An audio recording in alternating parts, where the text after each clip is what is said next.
All right, so joining us by Zoom to discuss the latest happenings in the tourism sector as it relates to COVID-19, Delano Sivright, Senior Advisor and Strategist to Tourism Minister Edmund Bartlett. Delano, good morning. Morning, How are sir. you? Morning, Merry Christmas and Happy New Year when it comes. To you too, sir. Let's hope 2021 is not like 2020.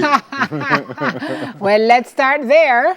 Yeah. How do things look coming, well, how are things looking coming to the end of this year? Chaos still reigning supreme in the tourism sector? Boy, let me tell you. So COVID-19 has been many twists and turns, as everybody knows. The crisis really started in February, March. Of course, they had lockdowns, shutdowns all over the world. Eventually, we reopened for travel in June of this year.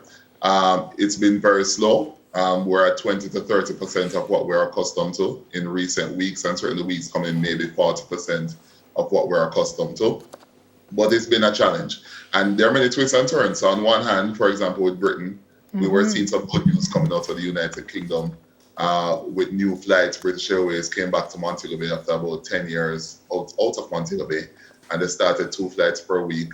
The flights were coming in full, and then all of a sudden, we have this new variant in the UK, and we had to, of course, ban flights from the UK. So it is what it is. It's a lot of twists and turns, but we do see a light at the end of the tunnel, and the light at the end of the tunnel, of course, is vaccination, which is no doubt coming on stream in many first world countries and eventually throughout the rest of the world.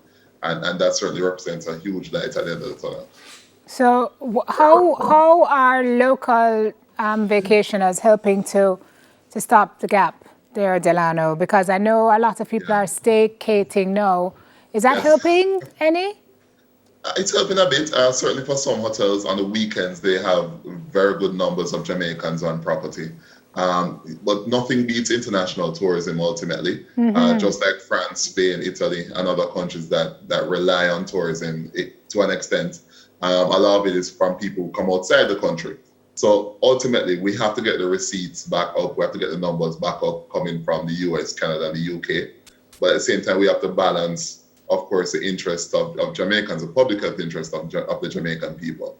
That's why we have the COVID-19 resilient corridor, which stretches along the north coast and sections of the south coast, that allows our visitors to come and ensure that they are safe, ensure that our citizens are safe, ensure that our workers at hotels are safe, and other persons who come in contact with them. And there we have strict sanitization procedures, we have strict mask wearing protocols, social distancing, and all the other rules that come with COVID-19.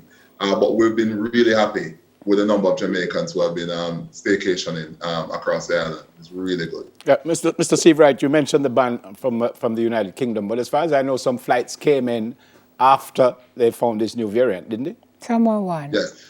So there was a British Airways flight that was already en route to Kingston with about 301 passengers, I believe. Most of those passengers, of course, are of Jamaican descent, coming from the UK. They were all tested, and of course, 20 of them tested positive. Whether it's a new variant, we don't know. Yeah. But certainly they tested positive for COVID. And that was the only flight? That was the only flight. And then the other 2 flights now that were to come in on Tuesday were to go into Montego Bay, which was a Virgin Atlantic flight and a British Airways flight. And thankfully, we were able to have the government decided that those flights can't come in, because that would be another 540 plus people coming on those flights into Montego Bay. And it was just too much for our system to manage at this time. So we were able to avert that. So that's a good thing. So are you following up the other passengers on the flight, Delano? Because 20 have tested positive. Invariably, if you have 20 positive on a flight with 300 people in a closed space traveling for 10 hours, the possibility is that some people just haven't presented yet, no? Well, the Ministry of Health, I know, is on top of it, and they have been really, really surgical as it relates to this flight. I mean, the level of organization from when the plane was in the air, from Kingston to Ocho Rios, where they were isolated at a hotel in Ocho Rios, which, by the way, is basically not open, so the exposure there is also limited. And then, of course, the 20 who tested positive were isolated or sent to a specific quarantine. And the other passengers, of course, are being aggressively monitored by the Ministry of Health. So we're very confident in what the Ministry of Health did in terms of their protocols and everything. How do you but the fact is COVID-19 will continue to spread all over the world, guys, and we just have to to follow the protocols and as much as we possibly can. How do you control, because I don't think every single country would have banned flights from the United Kingdom. In other That's words, true, no. how do you control, so I leave the United Kingdom and I go to Barbados, Yes. just for say Barbados. I'm not saying they didn't ban, and then they come to Jamaica. How you control that? It's a tough call. I mean, as you know, on the immigration form, you have to state the countries you've visited over the last 6 weeks. Right. So that helps, certainly in isolating. But of course, some people will lie and not put on the form that they were in the United Kingdom. Exactly. And that's another issue. And there was, as you know, there was a famous case some months ago where someone did not do that and ended up criminal charges were pretty much pressed against that person. So it's a challenge, but in any event, from what we're picking up, also a new variant seems to be in many other countries around the world. The UK was able to pick it up because they have very good genomic sequencing technologies and they're very advanced when it comes to that sort of stuff. So we're seeing it now in Canada, where there's a pickup in Canada, in other countries in Europe and other countries around the world. So what Dr. Fauci and other public health experts say is that we must maintain the protocols that we have been following, because it's hard to not to spread. So we just have to maintain the protocols of mask wearing, social distancing, sanitizing our hands as much as possible, and so on. So, Delano, it's been a tough time. I don't grudge you for your work right now. I don't grudge you, Minister. I don't grudge anybody at the tourism ministry. This is a tough time, and you've received, the ministry has a lot of flack from a lot of Jamaicans who thought the ministry did things wrong. You waited too long to act. Some of the protocols weren't right.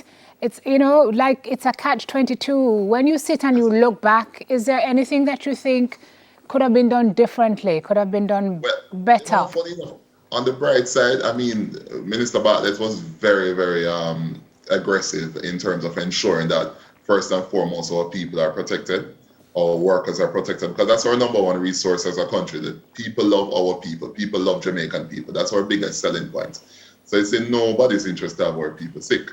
And then two was to ensure that we get some clear protocols in place. And there was a whole series of meetings and consultations, and a task force was set up, and we set up that COVID-19 resilient corridor, and we followed all the protocols to a T. And even the World Tourism and Travel Council pointed out that Jamaica really is ahead of the game and gave us a safe travel stamp.